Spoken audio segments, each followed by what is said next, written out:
So before we ended this part, I give you an examples here. So we call the electron migration induced voiding. We visualize some void formation due to the electron migration. Okay, so what we have here is we consider you have an alumina line. This is alumina line with 0.5, 0.5, 0.5 times 0.5, and the length is 5 micrometer.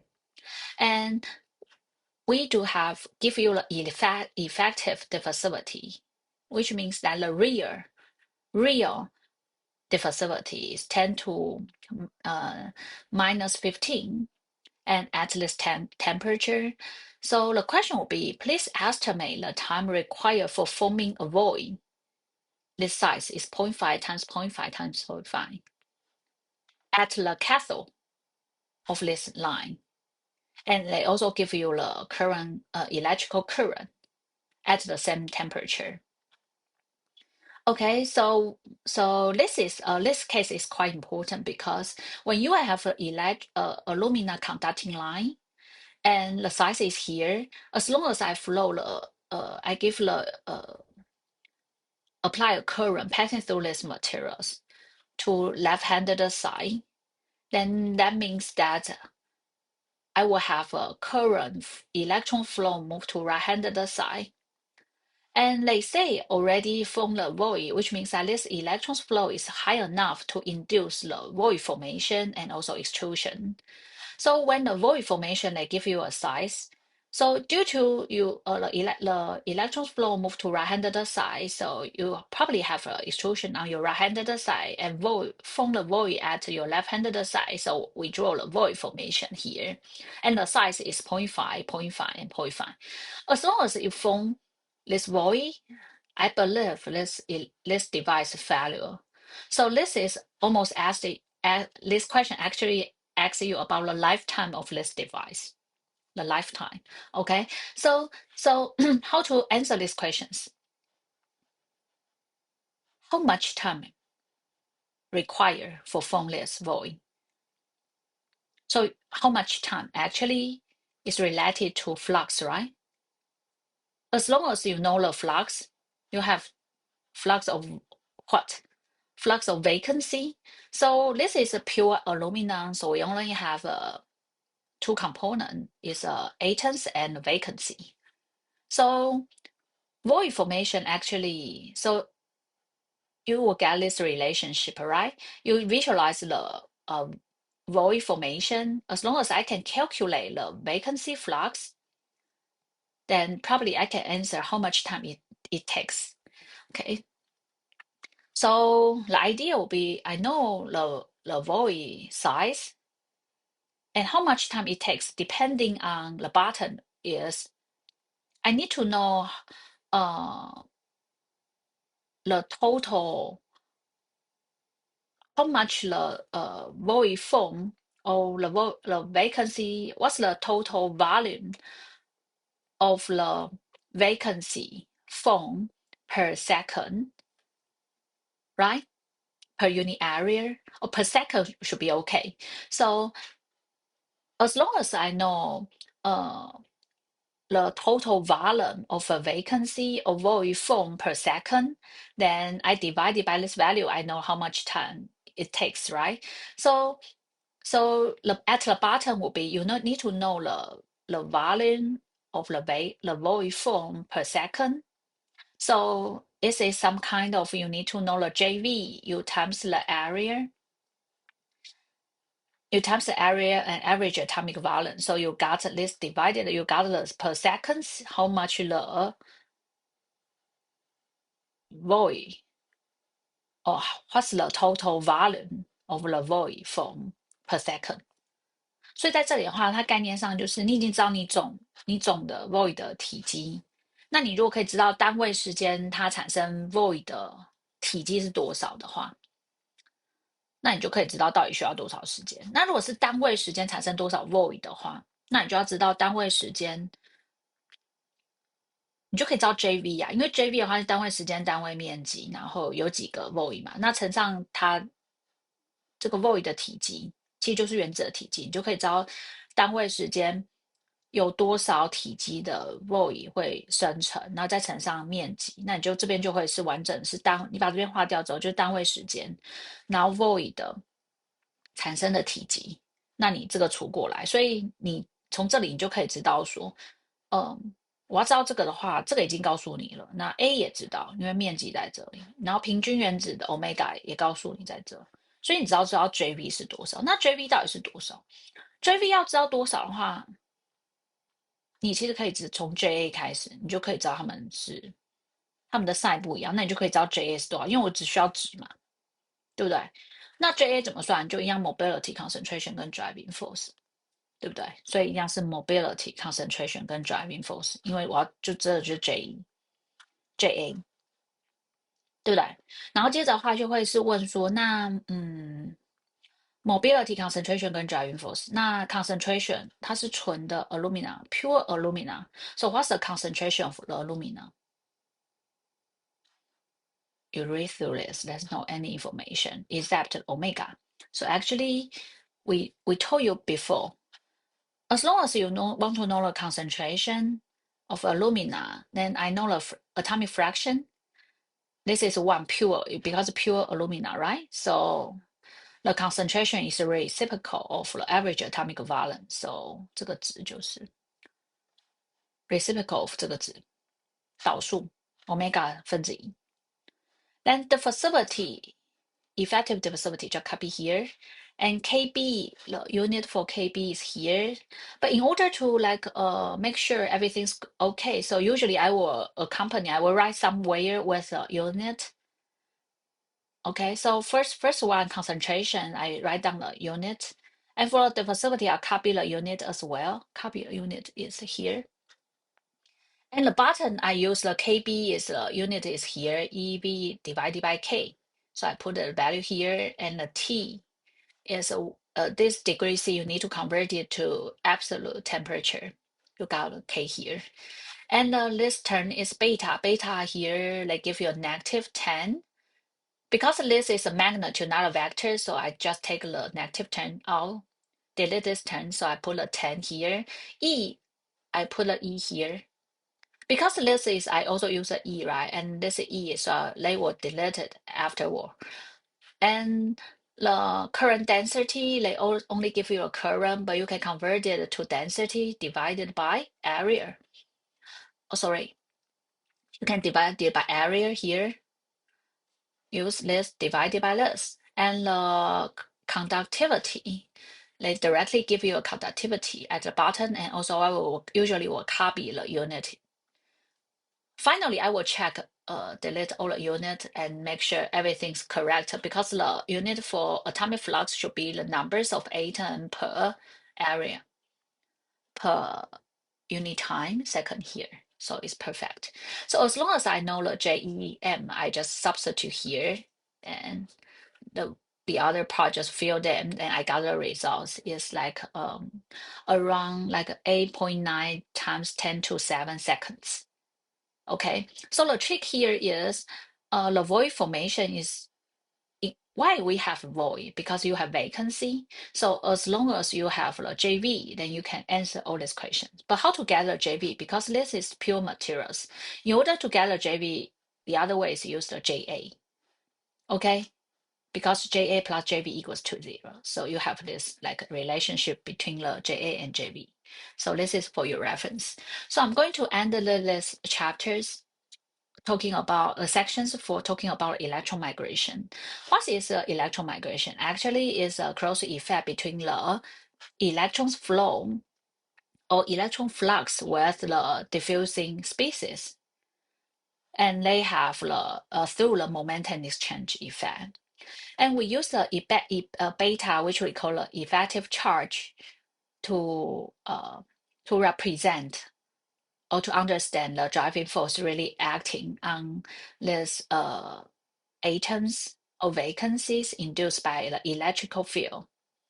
Okay, so in metals, you can write down if you talking about in metals and we have a dopant at the interstitial side, then the atomic flux for this interstitial can be written as the two terms. The first term is due to the concentration gradient for these interstitials, and the second term, mobility, concentration, and driving force is due to the electrical field acting on these materials. And for the pure metals without any dopants, we call we only have host atom and vacancy part. Then in order to know atomic flux, we starting from the vacancy part, use the mobility, concentration, and driving force. And don't forget the effective charge beta. The sign for beta actually can give you some hint about the moving directions of this metal ions or the vacancy. If it is positive or is negative, which means that the metal ions move to the same directions with the electrons. But however, if it is positive, it also demonstrates that the vacancy moves the same directions with the current density. And how to measure the beta? You need to design experiments as long as to allow the concentration does not change with time by using this. So you can get the beta. So the full idea is no matter like which type of system you're dealing with, in the beginning you need to measure the effective charge for your interesting system, okay, to get the beta. Otherwise, it's quite difficult to get the atomic flux, okay. So measure the beta first, then you have chance to get this interstitial flux or the atomic flux to estimate the EM effect. And the EM flux is counterbalanced by the flux driven by concentration gradient or stress gradient. This is quite important because if some people ask you about are there any like driving force, possible driving force can counterbalance 去抵抗 EM 所 induce 的这个 effect 嘛，因为 EM 事实上是 we don't like EM, right? It is a drawback. It always draw our electrical circuit. So how to avoid that? There are two possible ways so far. The first one is concentration gradient, which is the fixed first law, negative diffusivity concentration gradient. And the other is a stress field, stress gradient, as we mentioned in the Blatch effect. So far, there are two possible driving forces to counterbalance the EM induced failure. Okay, so let's give you renew the slides. If there's a electron migration happen in your system, the driving force, instead of negative electrical potential gradient, you need to add the beta, effective charge, to modify the driving force. And the atomic flux will be mobility concentration, and the driving force also need to modify that. I want to like emphasize, compare with the chapter 1 we show you before. Also in this system, this is chapter 1, right? Oh, the system actually is we have a metal materials connect to a battery and also a current passing through these materials. But in these systems, after serious deviation, we demonstrate that driving force in this system actually is a negative electrical potential gradient. But actually, if you talk more under these systems, we assume there's no EM happens. So we have a negative electrical potential gradient serving as a driving force. But however, if you look back to our system here, if you observe, we use a beta. So beta can be equals to 1, right? So we use these results to, we can explain more different kinds of case to end the beta. So if beta equals to 1, also which means that that will be the system will be back to the one we just introduced to you in the chapter 1 here. Beta equals to 1. Oh, sorry.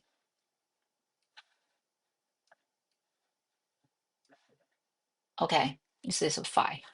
Okay, so we use this to 所以这个基本上就可以解释更多的例子，也就是说，不管在 driving force 上面，如果你如果确定它有 EM 发生，那你本来就要用 beta 来修饰，来作为它的 driving force。但在第1章的时候，我们都没有提到这个概念。其实，在第1章的时候就没有，那个时候就没有就讲一个比较简单的例子，也就是说，我们通常在电路里面，我们的 driving force 就会是用 negative electrical potential gradient。但如果你已经有发生 EM 的话，记得要用贝塔来修正。但我更喜欢的是，因为贝塔可以是一嘛，那它就回去可以解释第一章的那个，就可以囊括更多的 case。如果我算出来我的条件基本上贝塔等于一的话，那就没有这个问题，好不好？就 for your reference。Okay, so next we are going to talk about the mass transport, but if less on the temperature gradient, how to modify the atomic flux under we have a temperature gradient.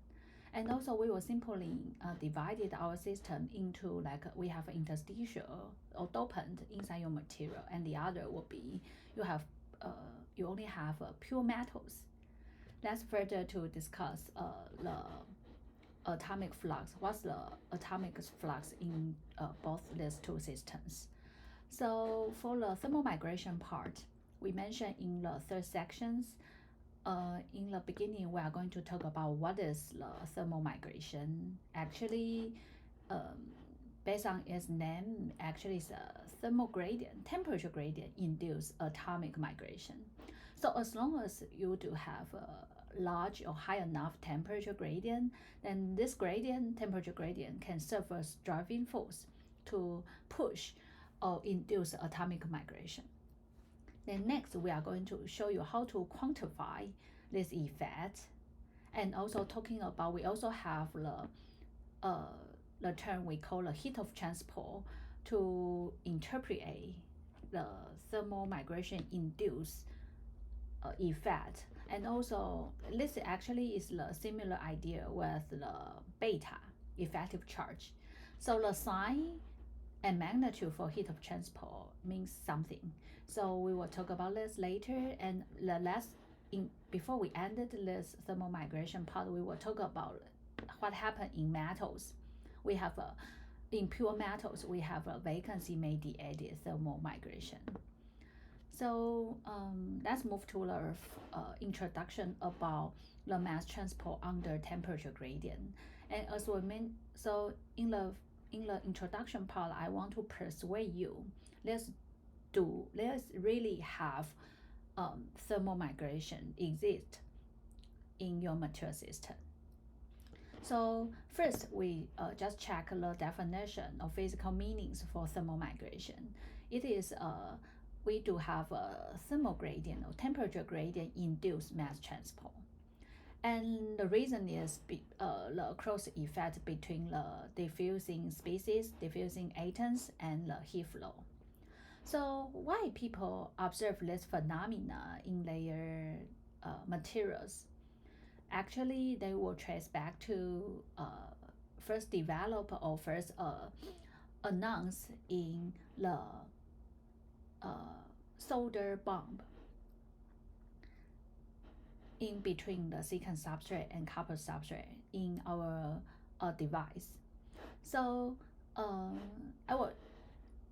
So probably some people will ask about, Professor, what's the solder bond? Actually, this black circle, they are solder bonds. They serve as an electrical and mechanical connector between the silicon substrate, silicon chip, and also the copper substrate.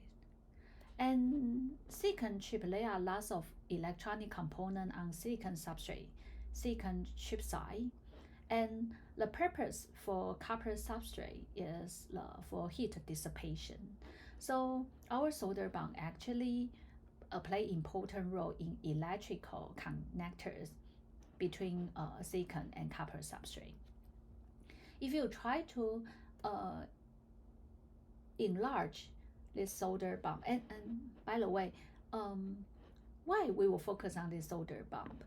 As you image that, the line width on the silicon substrate side usually was smaller than that on the copper substrate side. Smaller line width, which also will induce the higher current density. So we do have a higher current density at silicon side compared to copper side. higher than current density were based on the Joule's rule. So you will probably have this probably will induce the temperature gradient across this solder bond. So we try to enlarge the solder bond and plot here. Well, also on the top we have a silicon substrate with a higher temperature due to we have a smaller light width, conducting light width for silicon substrate side. And at the bottom, we have the copper substrate for heat dissipation with a lower temperature. And we do have a temperature gradient across this solder bond. And if you take carefully about the composition distribution for this solder bond is interesting. We do have a lead tin alloy for the solder bond, but the composition, it looks different. At the upper portion, you can see this is a 97 lead and 3 tin. This is at, we have a lead rich lead tin alloy at the upper region. And at the bottom, actually, is we have a 37 lead and 63 tin. And why this kind of distribution for this solder bond? If you take a look on the lead tin binary diagram, and the vertical axis is temperature, and the horizontal axis is composition for lead and tin. And lead rich, actually the melting point for lead is higher than tin, pure tin, or tin rich. So the upper portion, which choose the lead rich part, the purpose here is to allow this solder bond can withstand higher working temperature because they have a higher melting point. But for the bottom part, which connect to the or binded to the copper substrate, we hope we can have a lower working temperature, fabrication temperature to bond these solder bond to bond this silicon substrate to copper substrate. So this, we hope we have a lower fabrication temperature. So based on this, the lowest working temperature or melting point will locate at the locative point. So at the bottom, we have the composition, which exactly at the locative point, which demonstrate that we have a low 37 lead and 63 tin. Okay, so this is the idea for the design for this solder bond. So in order to expand this thermal migration to really exist inside these materials, so the people, some scientists, they design and experiments. They design, we do have the full solder bond to bond the silicon substrate to the copper substrate. But two of them with the current density, with the current passing through, but there's no current be designed passing through these two solder bond. But four of them share the same temperature gradient. So the design for this, or the experiment design for this is, as we learned before, as long as you have a current passing through materials, they probably induce the electron migration. And for the solder bond, if there's a current passing through, they probably have an electron migration, and also we do have a temperature gradient act on it, then probably these two solder bond serve two effects, which are electron migration and also thermal migration. In order to clarify, exclude the EM effect, electron migration effect, they focus on these two solder bond, only have the temperature gradient acting across or acting on this solder bond. So before the systems, before applying the current, they use the SEM backscatter images to visualize the element distribution on the solder bond. And you can see that the light gray actually represent the lead, due to we have the higher atomic weight for the lead. So you see the lighter grade lead at the upper portion and identical with your design. And due to the tin, the atomic weight for the tin actually is smaller than lead, so you can see the darker grade at the bottom. The tin mainly distribute at the bottom of the solder bond. So actually this picture is identical what we designed in the beginning. But after we we connect to the current passing through these materials, and this solder bond actually was suffering the temperature gradient across the silicon and copper silicon side and copper substrate. So after a while, then they do the same analyze. They find that the tin moves from the bottom to the top. So this is the evidence demonstrate that the temperature gradient, and if you take carefully, this solder bond only serve or acting on the only driving force acting on this solder bond is temperature gradient. So this result demonstrate or show that the thermal migration really exists on your materials as long as you do have the large enough temperature gradient acting across on these materials. But some people probably will ask, Professor, how large it will be? The diameter for solder bond usually will be around 100 micrometer in diameter. If 1 degree C per 1 degree C across to this 100 micrometer is okay.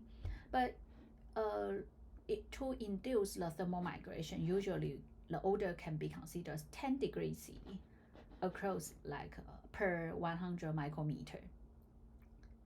That for sure will induce a thermal migration. 所以就是说，通常这就是一个很典型的证据来证明说 thermal migration 真的存在。但大家对于这个 order 可能会不太确定。那我给大家一个 order， 如果是1度 C， 如果是这个是尺寸大概是100个 micrometer， 那1度 C 是不会的。那10度 C 大概就会10度 C， 然后温差，然后 across 在就是100 micrometer 的这个 gradient 就一定会 induce thermal migration. Then then this result have shown that thermal migration do exist on the solder bond. But how to quantitatively estimate this atomic flux for this tin will be quite important, right? So this slide just show you how to quantitatively analyze the atomic flux. And the case we're talking about is the interstitials, which means that the materials we have here is not the pure metal. We added extra dopants, and these dopants are another elements and be doped at the interstitial side. So in order to get the interstitial atomic flux, you also need to write down based on the flux force equation, how many possible driving force acting on this material system. The first thing come out from you might probably will say heat flux. Yes, we do have temperature gradient. But the second possible driving force will be you have an interstitial, right? Probably the chemical potential for these interstitials will be different. So we also have two possible driving force that will induce two flux. The one is the heat flux, and also the other one is the interstitial flux. And you can write down the heat flow by also the same idea, right? You can have directly driven by negative temperature gradient divided by T, and indirectly driven by the negative chemical potential gradient. But the heat flow we don't care about this results, so I just simply allow this equals to negative kappa t, albeit very slow. But this turn, this is what we are interested in. We want to interpret or answer what's the interstitial atomic flux, right? And based on flux force equations, you can write them like this. But if you look carefully on these equations, we do have two unknown parameters. And besides this, you need to try to find a way to combine them, right? And the other one is you have a chemical potential gradient term here.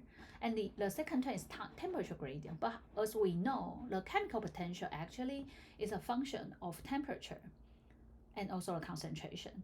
So this is not just a chemical potential gradient. You need to, this chemical potential will change with temperature and also concentration. So in order to, the final target is converted this or arrange them into one terms. You need to, and also chemical potential gradient also change with temperature and concentration gradient. So I need to deal with this. I need to convert it or expand this chemical potential into two terms. The first one is we fix at we develop when we change the concentration. When we change the concentration, the change in chemical potential at fixed temperature. Plus the other term is we fix the concentration, and when we change the temperature, the changes in chemical potential, we sum them together will be can be shown like this. So, and if you take a look on this term carefully, you find that the first term, actually you learn this, right? The partial chemical potential, partial with concentration. So that's a relationship you learn between the chemical potential gradient and also concentration gradient. Will be this relationship you learn from when you derive the Einstein relationship. So we just substitute, you move this to the left-handed side at the bottom, so you got this one. So we put here. Okay, and the second term, chemical potential, when you fix at the constant concentration, the partial mu partial with temperature. Actually, you learned this before in chapter 1. So we partial chemical potential with the temperature, so you got this partial atomic entropy. So we substitute this with a partial atomic entropy. So we converted the chemical potential gradient in terms of the concentration gradient, temperature gradient, and take this back and reorganize this interstitial atomic flux. So -1,1 here, and the chemical potential gradient terms in terms of this separate into these two terms. And we have a third one is a temperature gradient term. So now you have chance to organize because you have two temperature gradient term, you put them together. And the first term actually is concentration gradient. And this term actually is the one you're familiar with. Due to concentration gradient, so it's obey fixed first law, so it's negative diffusivity concentration gradient. You can directly write them down. Based on these results, I know if some people probably ask you about the D1. Actually, D1 is equals to this L11 KT divided by C1. But this is what we have. And you combine the second term, temperature gradient term together. And I prefer to put them together, right? But in order to simplify, because actually it looks like complicated. So in your textbook, they try to make things simple. They hope they can combine or interpret these terms into mobility, concentration, and driving force. The same format you learned before. So this is what we get in prior this term in here. Oh, sorry, this term, right? So I write it down. And this is a thermal, the second term. So I just allow them like negative, negative, positive. So I write here negative, negative, positive. and this term I put here, and I take a negative temperature gradient divided by T outside, because this is what you want to learn, right? Because you learn the driving force for thermal actually is negative temperature gradient divided by T. So I hope I can, like, after series deviation, I can, like, simplify this results into mobility concentration driving force. So it's like this, mobility concentration driving force. I hope I can write down FQ. What's FQ? That'll be easy to remember, right? So I use this to want to know what's FQ here.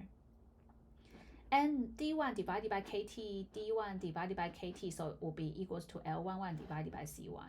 And concentration here, so what's FQ? So you need to use this to represent what's the FQ. So after series deviation, we find FQ. The driving force for thermal migration can be expressed like this. And if you compare this with the thermal driving force you learn in lecture 1, you find that it's quite similar. The only difference is we have extra this term. We have extra term here. This we call it as a heat of transport. And the rest of one, like this negative temperature gradient divided by T, actually is identical with what you learned in lecture 1 for FQ, right? So so this is first one, and the second one, as long as it have a thermal migration, we have a mobility, concentration, C1, and driving force here. Driving force here, actually, we use the heat of transport here, so the driving force is heat of transport. And the heat of transport is identical with what I just show you here. Okay. So now it's easy to remember because you just use heat of transport. You just modify as long as you have a thermal migration happens, you just for writing the driving force, for thermal driving force, you just need add the extra term, which we call heat of transport, to the negative temperature gradient divided by T. And for the heat of transport, just equals to this results. Then next question coming out will be, Professor, atomic flux, the interstitial atomic flux is what we are interested in. So it's quite easy to get the facility for this interstitial, concentration for interstitial, right? But after like check every parameters here, we have no idea of what is the value or magnitude for heat of transport, right? So how to measure the heat of transport for individual system or your interesting system will be quite important. As long as I know this value or magnitude, then I can know the J1. So this is quite important. So how to measure the heat of transport? The idea, I mean, the same way with the EM. How to measure the beta, effective charge, the same idea. So in the beginning, it's interstitial, right? So we have one materials where we dope them and allow the concentration for these interstitials are constant along or throughout these materials. Then I apply a temperature gradient. In the beginning, will be apply small, tiny temperature gradient. And until then, this temperature gradient probably will push or induce atomic flux. As long as the temperature, I mean the concentration of the interstitials changes, it's not constant anymore, it changes. If it changes to here, then as you learn, the fixed phase law will come out to try to counterbalance this effect. So I'm going to, in this material system, I have the temperature gradient induce atomic flux to right-handed side. And the fixed phase law, I mean, as long as you have a concentration variation, then fixed phase law will come up, right? And this is gradient, so you use this minus this is positive. You take a negative term, so atomic flux is go to left-handed side, is correct. So in the system, I have two flux in upside direction. Okay, then I sum them together. As long as this reach steady state, quincy steady state, which means this concentration profile does not change with time. So then this will be equals to 0. So I can get what's the heat of transport will be shown like this, which will be depending on the concentration gradient for these interstitials and the temperature gradient acting on these materials. But the most important part here would be, don't forget when, in order to get the heat of transport, in the beginning, usually people will like slightly increase the temperature gradient step by step and measure whether and check whether the concentration profile does change with time or not, until they reach certain temperature gradient to allow you get the Ji, this equals to 0, until the concentration profile for this interstitial does not change with time. Then you can get the heat of transport. Okay? This is quite important, but the experimental design is similar to the prior sections. How can we measure how we measure the beta effective charge beta. Okay, then next, if we take a closely on this one, we find that actually the heat of transport KT is positive term, right? Concentration is positive term, but concentration gradient and temperature gradient we have negative.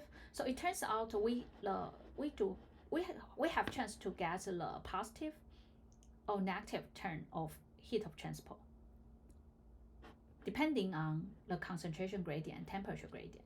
For example, if we already have this concentration profile, this based on the x-axis is moved to right-handed side. So for concentration gradient is positive because the slope is positive. But for different temperature gradient I acting on these materials, I will get different sign of heat of transport. And also let's have different physical meanings here. If a temperature gradient I apply on these materials go like this, it's also the positive slope. This is positive, so we have positive, positive, negative, so the heat of transport will be negative, right? So what's the physical meaning for heat of transport is negative. Your interstitial was at here, right? It moved to right-handed side. It moves from low temperature toward to high temperature. So your interstitial against the heat flow, because it moves from low temperature to high temperature, and the heat flux is moved to left-handed side, right? So your interstitial moves against temperature gradient or against heat flux, which means that these atoms moves from low temperature to high temperature. During this process, they need to, and this interstitial need absorb the heat to allow it moves from low temperature toward to high temperature. Okay, so the negative, so the sign for heat of transport can interpret or explain the moving direction for these interstitials. But on the other hand, if the temperature gradient is shown like this, which is negative, it's a negative, for the slope is negative, so we have a positive, positive, negative, negative, so we have a positive heat of transport, which means the interstitial was at here, right? Was at here, but also it moved to right-handed side with a lower temperature. So your interstitials actually moves from high temperature side toward to low temperature side. Is along or the same direction with heat flow, heat flux. Your interstitials moves from high temperature toward to low temperature. So it carried heat moves to low temperature. Okay, so the sign for heat of transport means something. It can interpret the moving direction for your interesting diffusing atoms. If negative means the against temperature gradient, if positive means that along the temperature gradient. Okay, and this is for the unit for heat of transport. Okay, just for your reference, but this is quite important because if you deal with some questions and you need to calculate or estimate the heat of transport, you need to know the unit for this one. So I'm going to give you a quick summary here. If the material system, if you have a metal bar here and you apply a temperature gradient on it, and based on your x-axis, you define move to right-hand side as positive. So this temperature gradient be defined as a negative slope, negative. So this is negative, right? Negative. Okay. So if heat of transport is positive, it apply that your atoms, your diffusing atoms moves from high temperature toward low temperature.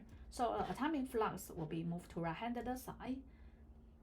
So the atoms moves from hot side to cold side, right? But however, if heat of transport is negative, which implies that your atoms moves from low temperature toward high temperature, is against temperature gradient. Usually it need to absorb the heat to allow the atoms move from low temperature side to high temperature side, right? So there's four possibility for temperature. We have a temperature gradient negative or positive. So I hope you can draw them by yourself. Then you can have some idea about this part.